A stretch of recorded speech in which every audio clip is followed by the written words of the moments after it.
বাংলার বিপুল সাহিত্য ভাণ্ডার থেকে নেওয়া বিভিন্ন ছোট বড় রহস্য রোমাঞ্চ গল্প দিয়ে সাজানো আমাদের এই ছোট্ট প্রয়াস। আজ আপনাদের জন্য বিভূতিভূষণ বন্দ্যোপাধ্যায়ের লেখা তারানাথ তান্ত্রিকের গল্প রাজবল্লভপুরের বিভীষিকা। তারানাথ তান্ত্রিকের ভূমিকায় শুভজিৎ, কিশোরী ও শচী দুলালের ভূমিকায় রণজয়, রাম দুলালের ভূমিকায় সূর্যদীপ। গল্পের সূত্রধর ও গল্প পাঠে আমি অনির্বাণ। শুরু হচ্ছে রাজবল্লভপুরের বিভীষিকা।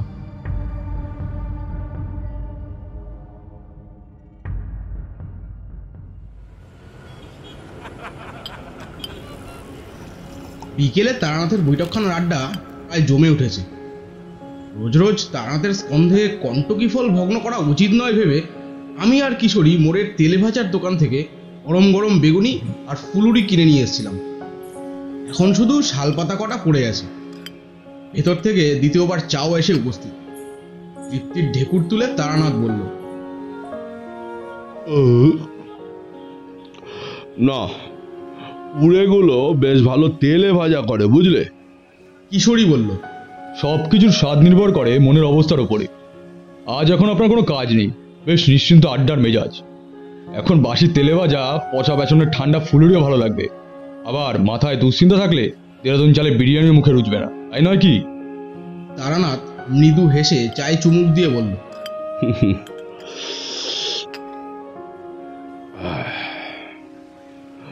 হ্যাঁ, কথাটা তোমাদের পক্ষে সত্য হলেও আমার ক্ষেত্রে সম্পূর্ণ খাটে না বোধহয়। বললাম, কেন? আপনার এই ব্যাপারে কি বৈশিষ্ট্য? হ্যাঁ, আছে।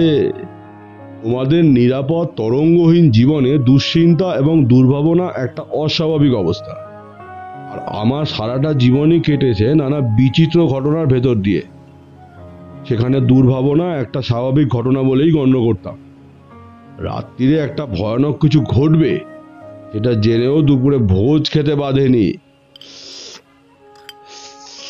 পরপর কয়েকটা চুমুকে চায়ের কাপ শেষ করে নামিয়ে রেখে তারানাথ বহুদিন আগেকার কথা মনে পড়ে যাওয়া সুরে বলল, ভোজ খাবার কথা উঠলেই আমার রামদুলাল মিত্রের কথা মনে পড়ে যায়। তাদের বাড়ির অতিথি হয়ে কয়েকদিন যা খাওয়া দাওয়া করেছিলাম না, এমন সচরাচর কারোর ভাগ্যে জোটে না। বেড়াতে গিয়েছিলেন নাকি? আরে না না, আমার আবার বেড়াতে যাওয়া? গিয়েছিলাম কাজে। বিপদে পড়ে তারা ডেকে নিয়ে গিয়েছিল। সে এক কাণ্ড বটে। বললাম, গল্পটা হোক বরং, শুনতে মন্দ লাগবে না মনে হচ্ছে। তারানাথ মনে মনে একটু গুছিয়ে নিয়ে আবার বলতে শুরু করলো, ওই বছর 20 আগেকার কথা। মধুসুন্দরী দেবীর ব্যাপার মিটে গিয়েছে। বাড়িতে বসে ঘোরতর সংসার করছি। এর সঙ্গে হাত দেখি, কবচ দিই, মুখ দেখে ভাগ্য গণনা করি। আয় মন্দ হয় না, আবার খরচও হয়ে যায়। পয়সা কোনোদিনই জমাতে পারিনি। দেবী বলেই গিয়েছিলেন, অন্যের কষ্ট হবে না, কিন্তু ধনীও হতে পারবো না। একদিন সকালে বৈঠকখানায় বসে আছি, ঠিক এমন সময় একজন মধ্যবয়স্ক ভদ্রলোক ঘরে ঢুকলেন। কাঁচা পাকা মেশানো চুল, বেশ বলিষ্ঠ ধাঁচের মাঝারি গড়নের চেহারা, পরনে দামি কাচি ধুতি, পাঞ্জাবিতে সোনার বোতাম, ডান হাতে অনেকগুলো পাথর বসানো আংটি। চেহারা একটা ওই বড় মানুষের ছাপ আছে বইকি। ব্যক্তিত্ব সম্পন্ন মানুষ। ভদ্রলোক আমাকে জিজ্ঞাসা করলেন, আপনি কি তারানাথ জ্যোতিষার্ণব? আগে হ্যাঁ, কি দরকার বলুন? ভদ্রলোক এগিয়ে এসে পায়ে হাত দিয়ে প্রণাম করে বললেন, নমস্কার। চেহারা দেখেই অবশ্য আন্দাজ করতে পেরেছিলাম। বললাম, হ্যাঁ থাক থাক থাক থাক, দরকার নেই, বসুন। কি চাই আপনার? ভদ্রলোক বসে বললেন, আমার নাম রামদুলাল মিত্র। কলকাতাতে এই বড়বাজারের দিকে সামান্য ব্যবসাপাতি আছে। আপনাদের আশীর্বাদে মোটা ভাত কাপড় হয়ে যায়। সম্প্রতি একটা বিপদে পড়েই আপনার কাছে এসেছি। কিন্তু ঠাকুরমশাই, কি বিপদ তা আমি বলবো না। শুনেছি আপনি মানুষের মুখ দেখে তার ভূত ভবিষ্যৎ বলে দিতে পারেন। আপনিই বলুন দেখি, আমার কি বিপদ? কিছু মনে করবেন না। ঠিক লোকের কাছে এসেছি কিনা তা তো আমার জানা দরকার। ব্যবসাদার লোকের মতো কথা বটে। আমি মনে মনে হাসলাম। এ লোক ঘরে ঢোকা মাত্র আমি বুঝতে পেরেছি কি বিপদে পড়ে ও এখানে এসেছে। তবে মিথ্যে ভেলকি দেখিয়ে লোককে চমকে দিতে আমার প্রবৃত্তি কোনোদিনই ছিল না। তাই ওকে দিয়ে একবার বলিয়ে নেওয়ার চেষ্টা করলাম। আর বাজিয়ে নিতে চায় যখন, তখন আর আমার বলতে আপত্তি কি? বললাম, বিপদ তো আপনার আপাতত তিনটে দেখতে পাচ্ছি। প্রথমত হলো আপনার ব্যবসা হঠাৎ একটা টাল খেয়েছে, কি তাই না? আগে হ্যাঁ, তারপর? যদিও এটার জন্য ভাবতে হবে না, এখানে বসেই বলে দিচ্ছি। আপনি নীল রঙের গণেশ গড়িয়ে পুজো করুন, আপনার ব্যবসার মোড় ফিরবে। রামদুলাল বললেন। হ্যাঁ, আর? আর একটা, হ্যাঁ, আপনার বাস্তুবিঘ্ন আছে দেখতে পাচ্ছি। বসতবাড়ি সংক্রান্ত কোনো গোলযোগে পড়বেন বা পড়েছেন, কি তাই তো? রামদুলাল চোখ বড় বড় করে বললেন। ধন্য, শুনেছিলাম, আজ চোখে দেখলাম, কিন্তু 3 নম্বরটা কি? বললাম, বলবো? ওটা আপনি নিজেই মিটিয়ে নিতে পারবেন, আমার সাহায্য দরকার পড়বে বলে মনে হয় না। আপনি কিছু টাকা এককালীন দিয়ে দেওয়া বন্ধ করুন। রামদুলাল মাথা নিচু করে লজ্জিত মুখে বললেন।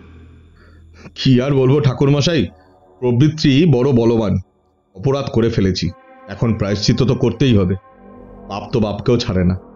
বললাম, অনুতাপ যখন হয়েছে তখন পাপ আর নেই। ঘরে মা লক্ষ্মী আছেন তো? আগে তা আছেন। তাকে নিয়েই সুখী হতে হবে। মনে মনে তার কাছে ক্ষমা চেয়ে নেবেন। আগে যা বলেছেন করব। এখন আমার এই বিপদ থেকে উদ্ধার পাওয়ার পথ বলে দিন। খুলে বলুন। রামদুলাল বললেন। ছোটবেলায় বড় কষ্টে মানুষ হয়েছি ঠাকুরমশাই। বাপ মা অল্প বয়সেই মারা গিয়েছিলেন। কুলিগিরি করে মাথায় মোট বয়ে একটা করে পয়সা জমিয়ে ব্যবসা শুরু করি। প্রথম জীবনে থাকারও জায়গা ছিল না জানেন, কখনো কখনো রাস্তায় শুয়েও রাত কাটিয়েছি। আজও আমার কলকাতায় কোনো বাড়ি নেই। বড় একখানা আস্ত বাড়ি নিয়ে থাকি বটে, কিন্তু সেটা ভাড়া বাড়ি। বাড়ি কিনতে পারতাম, কিন্তু সত্যি বলতে কি কলকাতায় বাড়ি করতে আর ইচ্ছে করে না। ছোটবেলায় গ্রামে মানুষ, আর কটা দিন পর ছেলেদের হাতে ব্যবসা দিয়ে আবার গ্রামে গিয়েই বাস করব ঠিক করেছি। গত বছর শেষের দিকে এক দালাল খবর আনলো, রাজবল হাটের কাছে এক গ্রামে খুব একটা ভালো বাড়ি বিক্রি আছে। নতুন বাড়ি না হলেও সামান্য মেরামত করে নিলেই নতুনের মতোই দাঁড়াবে। সেখানকার এক জমিদারের বাড়ি। জমিদার মারা গেছে। জমিদারি বিক্রি করে ছেলেরা কলকাতায় উঠে আসতে চায়। বাড়িও আর রাখবে না, তাই নামমাত্র দামে বেচে দিচ্ছে। দালালের মাধ্যমে দর করে বাড়ি তো কিনলাম ঠাকুরমশাই, অনেক আশার বাড়ি, কিন্তু এখন আর সে বাড়িতে বাস করা অসম্ভব হয়ে উঠেছে। বললাম, কেন, কি হয়েছে? আগে বাড়িটায় না অপদেবতার দৃষ্টি আছে। কিনবার পর আমরা সবাই কয়েকটা দিন থাকবার জন্য সেখানে গেছিলাম। প্রথম দিনই আমার স্ত্রী কি দেখে রাত্রিরে ভয়ে চিৎকার করে উঠলেন। জানলার কাছে নাকি ছায়ার মতো কি দাঁড়িয়েছিল, অথচ দোতলার জানালা, কোনো খাজ বা কার্নিশ নেই। চোর কিংবা ডাকাত যে বেয়ে উঠবে তারও কোনো উপায় নেই। পরের দিন সন্ধ্যার দিকে আমার বড় ছেলে শচী দুলাল পায়খানা করতে গিয়েছিল। কিছুক্ষণ বাদে ফিরে এসে বলল, বাবা, বাড়ির বাইরে কে বসে কাঁদছে বলুন তো? মেয়ে ছেলের গলা মনে হলো। কেমন সন্দেহ হওয়াতে তক্ষুনি চাকর বাকর নিয়ে লণ্ঠন জেলে দেখতে বেরোলাম। পায়খানা বাড়ি থেকে একটু দূরে, উঠোনটা পেরিয়ে যেতে হয়, আর পরেই পাঁচিল। এদিকে দরজা দিয়ে বেরিয়ে ঘুরে সেখানে পৌঁছে দেখি কিচ্ছু নেই। পাঁচিলের পরেই ঘন ঝোপঝাড় আর আগাছার জঙ্গল। সেখানে বসে এই ভর সন্ধে কে কাঁদতে যাবে? কিন্তু কি বলবো ঠাকুরমশাই, ফিরে আসতে গিয়ে পরিষ্কার শুনলাম কে যেন খুব আকুল ভাবে কাঁদছে। স্ত্রী লোকের গলা, খুব কষ্টের কান্না। আবার ফিরে যাই, আবার দেখি না, কোথাও কিচ্ছু নেই। একবার মনে হলো শব্দটা যেন বাড়ির ভেতর থেকে আসছে। এমন একটা ভয় ধরে গেল, সব কি কাণ্ড, এমন তো হওয়া ভালো কথা নয়। পরের দিন গিন্নিকে কলকাতায় ফেরত পাঠালাম মেজো ছেলের সাথে। আমি আর শচী আরো 2 দিন থেকে গেলাম। প্রত্যেক দিন সন্ধ্যাবেলা সেই কান্না শব্দ শুনছি। আর কি বলবো, বাড়িটার মধ্যে যতক্ষণ থাকি মন যেন কেমন বিষণ্ণ হয়ে থাকে, বুকে যেন একটা পাহাড়ের মতো চাপ টের পাই। বাড়িটা ভালো নয় ঠাকুরমশাই, কিন্তু 1 গাদা টাকা খরচ করে কেনা বাড়ি, যাওয়া বন্ধ করলে তো পোড়ো বাড়ি হয়ে যাবে। অনেক শখ করে কেনা, এর কিছু উপায় হয়? একটু ভেবে বললাম। আচ্ছা, আমাকে একবার কি নিয়ে যেতে পারেন সেখানে? আজ্ঞে হ্যাঁ, তা পারি বই কি। আর সত্যি বলতে কি, আমি জানতাম আপনি যেতে চাইবেন। আমার মনে হয়েছিল। আপনি কিচ্ছু ভাববেন না। আপনার যাতায়াত, খাওয়া দাওয়া এবং গরিবের সাধ্যমতো দক্ষিণা আমি দেব। কবে যাবেন বলুন? আপনার কবে সুবিধা হয়? তাহলে পরশু সকালে তৈরি হয়ে থাকবেন, আমি এসে নিয়ে যাব আপনাকে।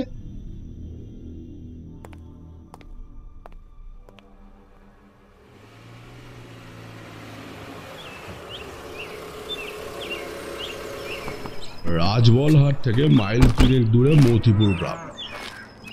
বিকেল 3টে নাগাদ সেখানে গিয়ে পৌঁছালাম। নিতান্ত পাড়াগা বটে, কিন্তু বাড়িখানা সত্যি দেখবার মতো। বিরাট দোতলা বাড়ি, একটা বার বাড়ি, একটা ভেতরের মহল, সব মিলিয়ে প্রায় 24খানা ঘর। কাছাকাছি আর অন্য বসতি নেই। মূল গ্রাম কিছুটা দূরে। আদর করে রামদুলাল আর সচি আমাকে ভেতরে নিয়ে গেল। কিন্তু কি জানো, বাড়িতে ঢুকেই আমার মনে হলো এখানে কোনো গোলযোগ আছে। এই কি যে হলো তা বলতে পারবো না, তবে মনে একটা অস্বস্তির ভাব লক্ষ্য করি। চারিদিকে বাতাস যেন এ বাড়ির চৌহদ্দির মধ্যে এসে আর বইছে না। কোথাও একটা পাখির ডাক নেই। গেরস্তের বাড়ি এমন শ্মশানের মতো কেন হবে? পাখির ডাক না শুনতে পাওয়াটা আমাকে সত্যি ভাবিয়ে তুলল। আমি এর আগেও দেখেছি যে মানুষের চেয়ে নিম্ন স্তরের প্রাণীরা অশুভ শক্তির প্রভাব সম্বন্ধে বেশি অনুভূতি প্রবণ হয়। যেমন ভূমিকম্প হওয়ার আগে পোষা পাখি খাঁচার ভিতর ছটফট করে, জানো না? যাক, মোটের ওপর সেখানে পৌঁছে বুঝতে পারলাম রামদুলাল বাজে কথা বলেনি। যাই হোক, চাকর তক্ষুনি হাত পা ধোয়ার জল এনে দিল। জামা কাপড় বদলে আমি, রামদুলাল আর সচিব বৈঠকখানায় এসে বসলাম। কলকাতা থেকে চাঙারি করে এক গাদা খাবার এনেছিল রামদুলাল। এবার চাকর সেগুলো আমাদের পরিবেশন করে দিল। প্রচুর খাঁটি ঘিয়ে ভাজা লুচি, আলুর দম, বড় বড় জোড়া সন্দেশ, ছানার মুড়কি ইত্যাদি। খিদে পেয়েছিল বেশ। এক নিঃশ্বাসে প্রচুর খেয়ে ফেলার পরে যখন একটা হাড়ি থেকে রাবড়ি বেরোলো, তখন ভয় পেয়ে বললাম, না না, আর নয়, অনেক হয়েছে। রামদুলাল হাত জোর করে বলল, আজ্ঞে এ আর কি এমন আয়োজন? হুট কোনো বই তো নয়, সামান্য একটু নিন, আপনার কথা ভেবেই আনা। খাওয়া হলে রামদুলাল বলল, ঠাকুরমশাই, একটা কথা বলবো। কি? কিছু বুঝতে পারছেন? বাড়িটায় কি সত্যি কোনো দোষ আছে? আসল কথা না ভেঙেই বললাম, এখনই কিছু বলা কঠিন, দেখি আজ রাতটা।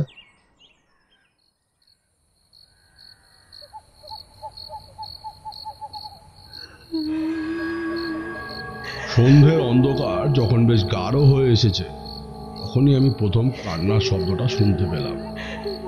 আমার সামনেই বসেছিল রামদুলাল। দেখলাম তার মুখ নিমেষে রক্তহীন সাদা হয়ে গেল। আমাকে বলল, ওই ওই শুনছেন? সেই শব্দ। বেশি করে বলবার দরকার ছিল না।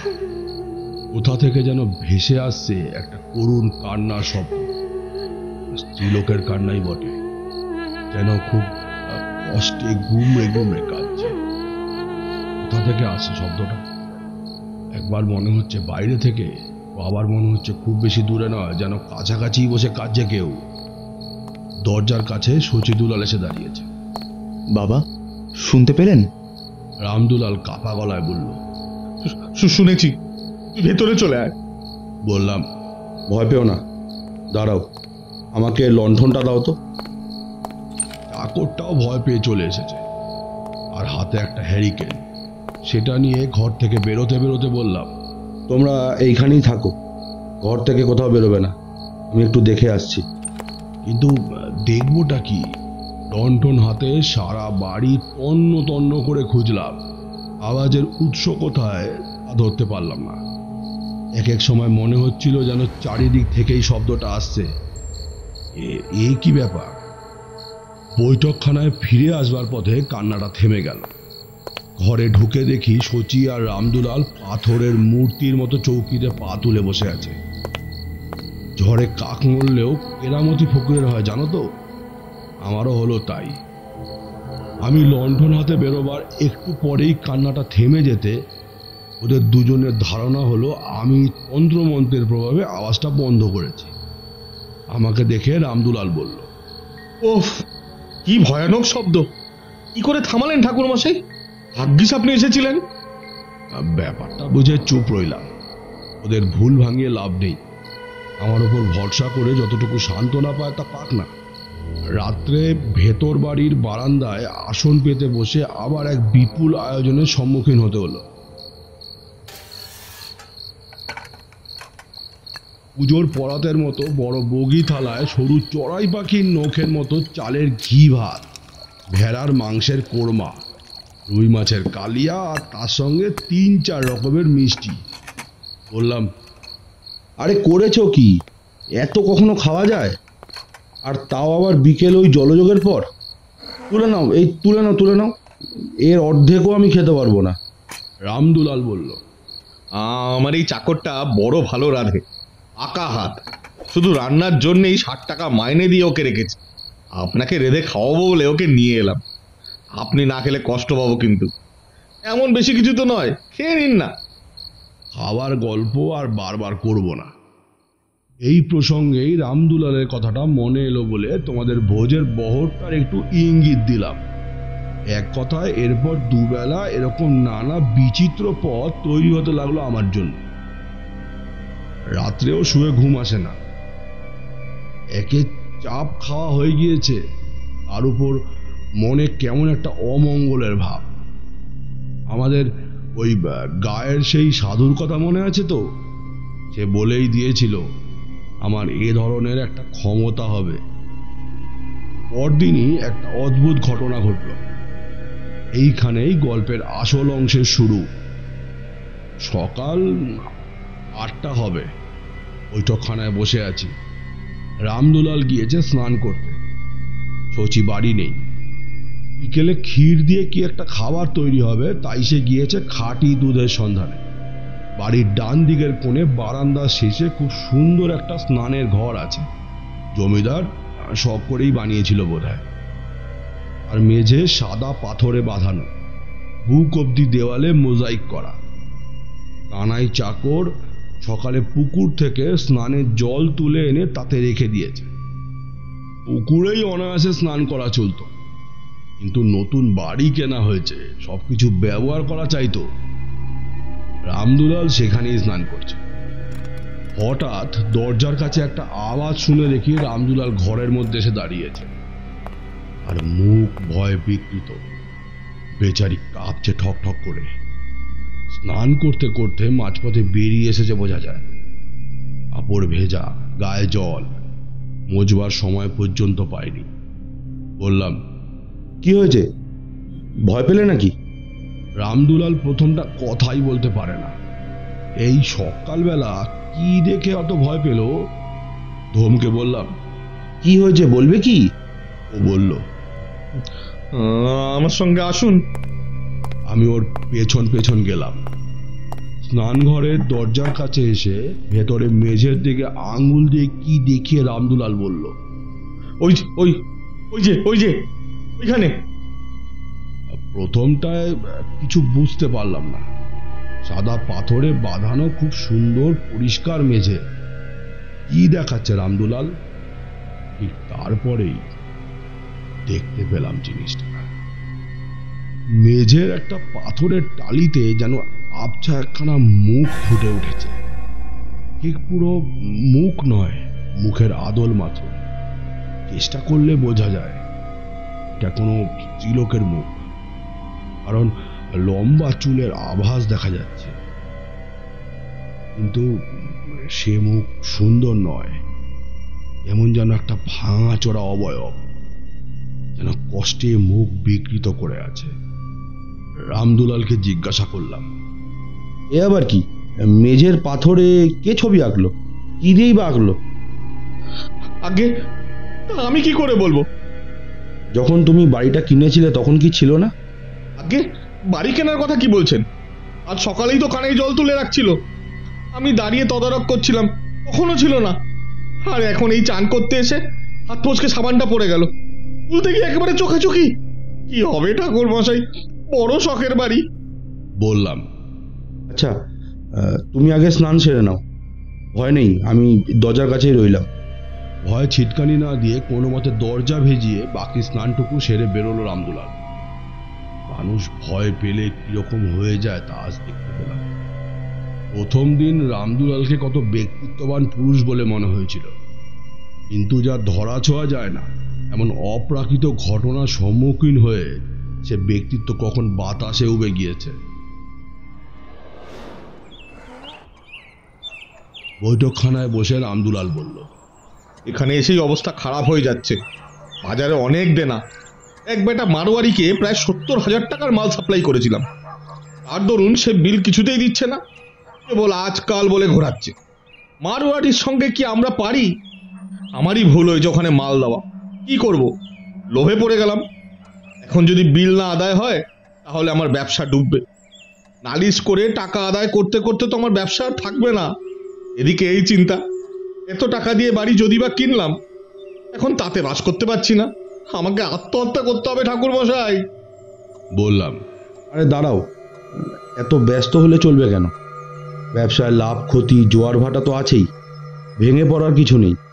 আর এ বাড়ির কথা যদি বলি, আমার মনে হয় তোমাদের ভয়ের কিচ্ছু নেই। ভয়ের কিছু নেই? না, মনে হয় না।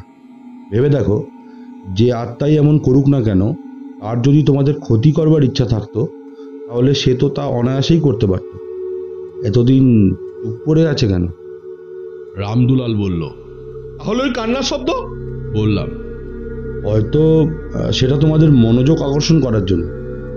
সে হয়তো কিছু বলতে চায়। তাহলে তাহলে আমি এখন কি করব? তুমি কিছুই করবে না, তবে আমি আরো কয়েকদিন থাকবো, দেখি কি হয়। যা করবার আমিই করব।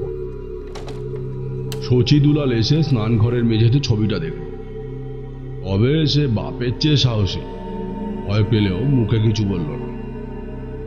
রাত্রিরে আমি সাবধানের মান নেই বলে বড় এক ঘটি জল নিয়ে বাড়ির চারিদিকে ছিটিয়ে সাধুর দেওয়া সেই মন্ত্রে গণ্ডি দিয়ে রাখলাম। সেদিন রাত্রিটা কারোরই ভালো ঘুম হলো না।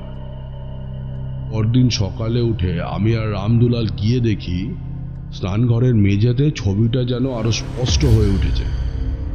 এদিক ওদিক দু একটা রেখা বেড়ে গিয়ে এখন বেশ স্পষ্ট বোঝা যায় মুখখানা। সমস্ত মুখে একটা যন্ত্রণার চিহ্ন আঁকা। মুখ, নাক, চোখ যেখানে যা থাকার কথা ঠিক যেন সেখানে নেই। সমস্ত ছবিটা কে যেন টুকরো করে ভেঙে সামান্য অদল বদল করে বসিয়ে দিয়েছে। ফলে একটু অমানসিক কষ্টের চিত্র ফুটে উঠেছে। আমি এগিয়ে ভিতরে গিয়ে পা দিয়ে ঘষে ছবিটা মুছে ফেলবার চেষ্টা করলাম, কিন্তু কিছুমাত্রই উঠল না। অথচ সাদা পাথরে কালো রঙের কিছু দিয়ে আঁকা জিনিসটা, তবে উঠছে নাই বা কেন? মনে হচ্ছে ছবিটা যেন পাথরের ভেতরে রয়েছে, বাইরে থেকে ঘষে যা তোলা যাবে না। এরপর থেকে প্রত্যেক দিনই ছবিটা একটু করে স্পষ্ট হতে লাগলো।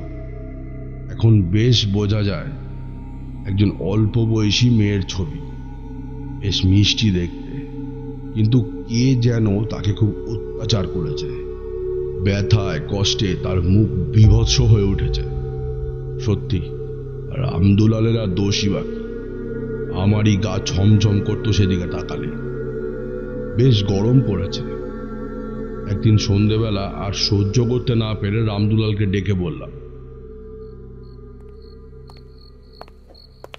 ওহে রামদুলাল, তোমার কানাইকে বলো না একটু স্নানের জল দিতে।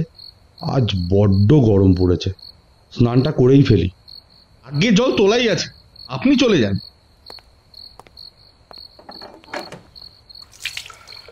ঠান্ডা জল আরাম করে গায়ে জল ঢালছে।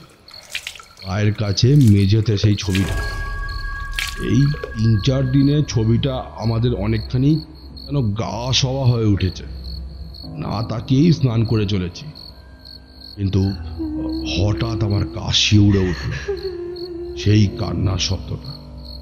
এবার এবার খুব কাছে, যেন এখানে এই ঘরেই কেউ কাঁদছে। স্নান ঘরে আমি একা, অন্ধকার ঘনিয়ে এসেছে।